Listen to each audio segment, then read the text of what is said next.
નમસ્કાર દર્શક મિત્રો, દીવ મિરર ન્યૂઝ સાથે હું વૈશાલી પુવારું સ્વાગત છે આપ સૌનું। કરીશું નજર આજના સમાચાર પર। દાહોદ સ્માર્ટ સિટી અંતર્ગત ટ્રાફિક સમસ્યાને લઈને એક માથાનો દુખાવો સમાન બનતી જાય છે, જ્યારે ટ્રાફિક સમસ્યા દિન પ્રતિદિન અડચણરૂપ થઈ જાય છે, કેમ કે નગરપાલિકા શાસનમાં ટ્રાફિક નિયમનો કોઈ ઉપચાર નથી।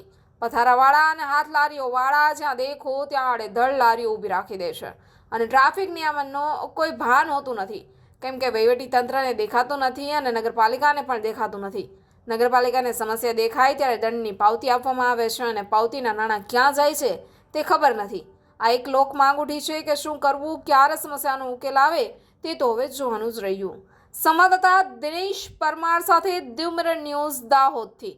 વધુ સમાચારો જોવા માટે બન્યા રહો દીવ મિરર ન્યૂઝ ચેનલ પર। હાય, હું છું ક્રુઝિન સિંઘાનિયા। આપની આસપાસના સત્ય સમાચાર જાણવા માટે જોતા રહો દીવ મિરર ન્યૂઝ અને હા, લાઈક અને સબસ્ક્રાઇબ કરવાનું ભૂલતા નહીં। Thank you.